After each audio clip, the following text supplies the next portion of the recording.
And now, from the Breaker Hackers Heart newsroom and the team that brought you Breaker Hackers Heart, comes a special Living Off the Land edition with all the latest cyber news that's legal to say out loud.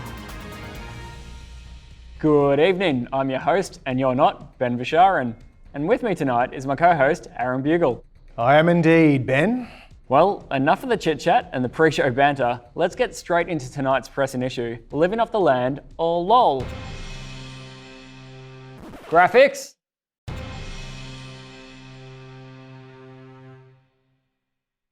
That's right, Ben. It's a term that's thrown around a lot these days, but I don't see either of us laughing out loud. But in news just to hand, living off the land is no laughing matter.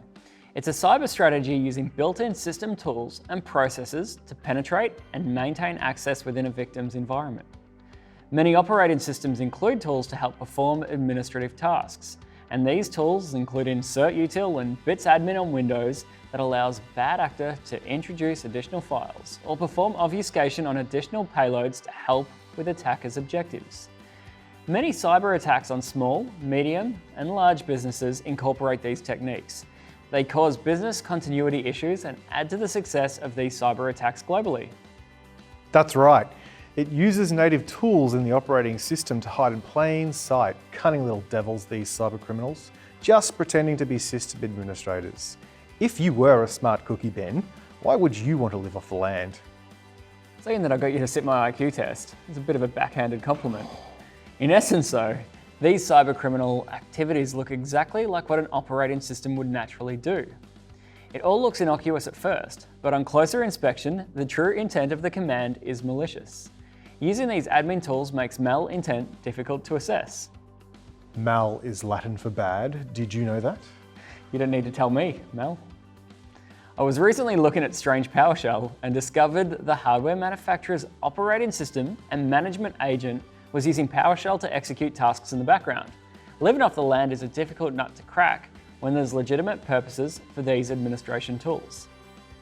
Now, standing by in the UK, our weatherman Paul Ducklin is at ground zero of a cyber attack, with initial reports suggesting that living off the land methods were used to pivot around the network. Over to you, Duck. I'm afraid it's not been sunny at all here, Aaron. In fact, we have had a massive supercell storm right over the network operations centre of the ultramassive corporation, and their network has pretty much been through an intensive wash, rinse and spin cycle. Now, interestingly, it looks as though the initial downpour was deliberately seeded using regular tools, not ones that you would normally associate with bad weather. And after that initial rainfall, the crooks were able to blow straight into Ultramassive's network and flush out all their critical data straight into the cloud. And when I say cloud, Aaron, I am talking about Cumulonimbus Praecipitatio Incus. That's an anvil cloud to you and me. And anvil clouds are supposed to be a warning that somebody is about to get a mighty hammering.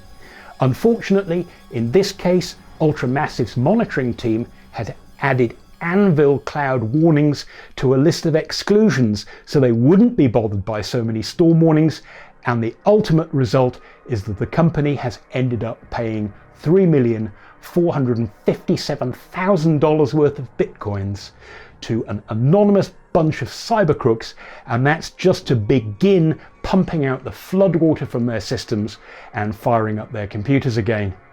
So I'm afraid that the overall outlook for this network has been very dark and stormy, and we are all hoping for much brighter days ahead. Back to you, Aaron. Thanks, Duck. That report tells us these types of techniques are used by cybercriminals more frequently.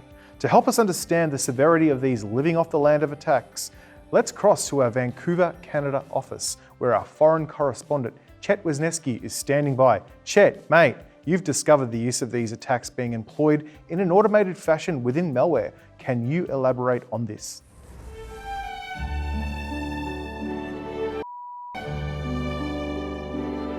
You betcha, Aaron.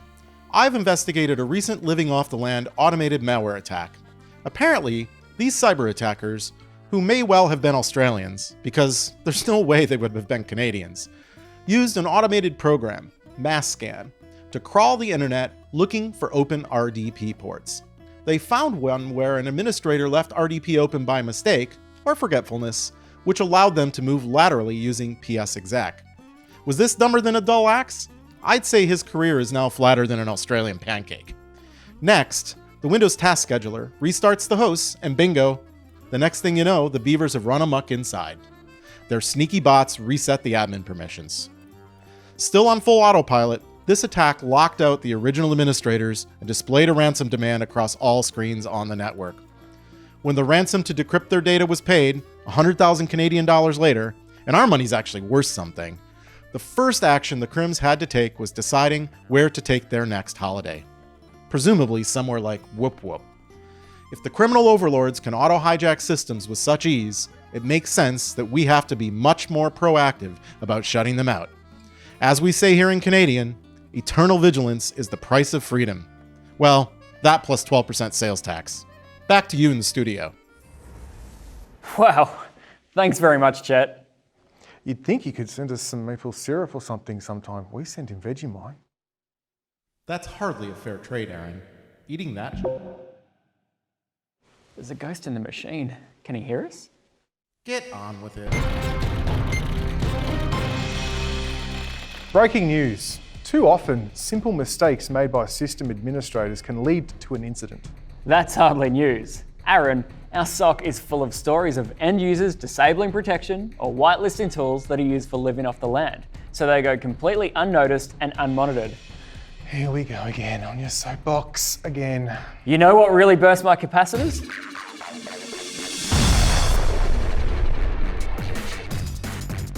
Locking all USBs, but disabling tamper protection so the admins could kill Sophos protection when they wanted to use a USB. Or create a domain admin account called Common Admin that was used for pretty much everything, backups, SQL, IT stuff. So when it got compromised, attackers had access to everything. And the customer couldn't reset the password because it would break too much.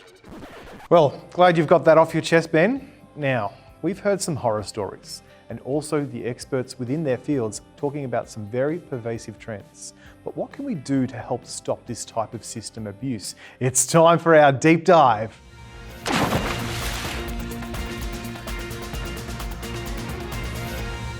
I really think it's all about monitoring. If we don't know what's happening, how are we supposed to control it? There are many different ways to accomplish this, but half the battle is getting the visibility first. Are we talking about some next generational AI powered by the cloud, hosted on the blockchain, zero-day, pumpkin, VHS, RAM, Neutron, DDoS, logic bomb? You lost me at AI, Ben. But many operating systems already employ self-audit policies that just need to be enabled to expose a wealth of information. Some IT admin fall over because of the sheer volume of legitimate events, versus the actual malicious ones. They are super duper hard to spot. With Sophos, we have crafted interpreters to do just this. Our AMSI protection will review the use of PowerShell and ensure that the scripts being called are not malicious, using machine learning to determine their intent. We've also got the tools to help filter out the noisy events and bubble the information that needs to be focused onto the top. Bubble?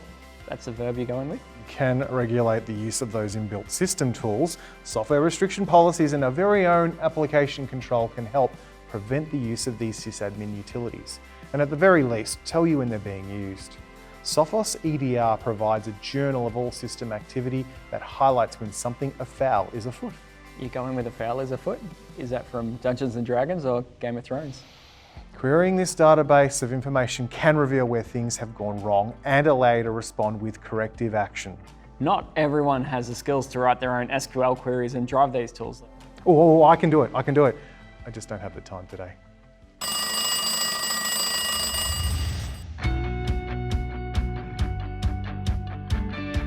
So let's wrap this up, folks. If it was me, I would outsource the SOC capabilities. Not everything can be solved by technology, and getting proactive monitoring of environments by humans is definitely worthwhile. A Sophos Security Operations Center analyst can help monitor and prevent attacks that employ the techniques we've discussed today. So, Hopefully this special report's given you some insights on living off the land threats and what you can do to counter them. That's all from me tonight in the Break a Hacker's Heart newsroom, broadcasting from a secret location. Where are we again, Aaron? Safe and secure, Ben. That's the Sophos promise. And that's it from me. Cheers to Ben, Chet and Duck. For more information or to follow up on our stories, head on over to sophos.com. We'll see you next time in the Sophos newsroom. Good night, everybody. Cheers. Seriously, we need to fire the graphics guy. We're still live, mate.